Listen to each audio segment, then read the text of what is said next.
रामकृष्ण परमहंस माँ काली के परम भक्त थे। वे घंटों मंदिर के गर्भगृह में बैठकर माँ काली से साक्षात बातें किया करते थे।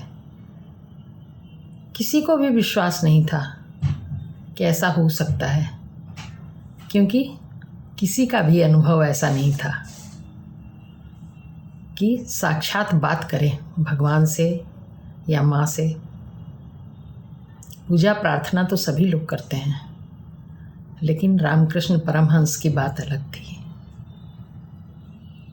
कुछ ऐसी बात हो तो रामकृष्ण परमहंस कहते थे, माँ से पूछकर बताऊंगा। माँ से सचमुच वो बातचीत करते थे। पहले लोग उनको पागल समझते थे कि ऐसे ही है। घंटों वो बात करते थे, लोगों को ये बात समझ में नहीं आती थी। प्रसाद वो रोज लगाते थे काली माता को।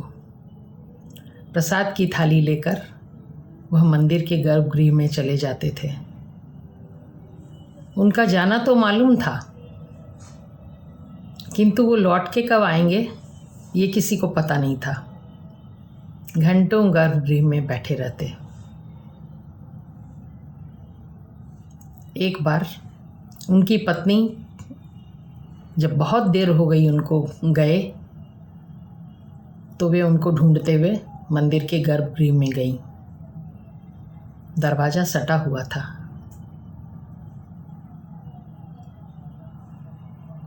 बाहर उनके बोलने की आवाज़ आ रही थी।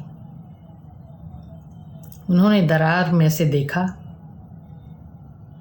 तो आश्चर्यचकित हो गईं। माता शारदा ने, जो उनकी पत्नी थी, उन्होंने देखा कि माँ काली साक्षात रामकृष्ण परमहंस के हाथ से भोजन ग्रहण कर रही हैं। तब से उनका जीवन बिल्कुल बदल गया। भक्ति बहुत लोग करते हैं, बहुत से पूजा पाठ तपस्या बैठ के करते हैं, नियम यम, किंतु बिल्कुल माँ की तरह बैठकर माता काली रामकृष्ण परमहंस से बातचीत करती थी, उनके हाथ से भोग ग्रहण करती थी। उनकी उत्कट भक्ति जो थी, इसके कारण वो माँ से एकाकार हो रखे थे।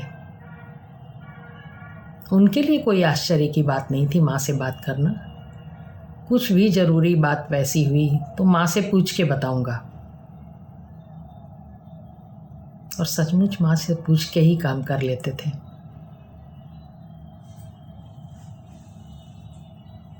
कहते हैं कि किसी भी मूर्ति की लगातार निरंतर अगर आराधना की जाए, वहाँ बैठकर पूजा की जाए, अगर बहुत वर्ष बीत चुके हैं तो बिना प्राण प्रतिष्ठा के भी मूर्ति में प्राण प्रतिष्ठित हो जाते हैं।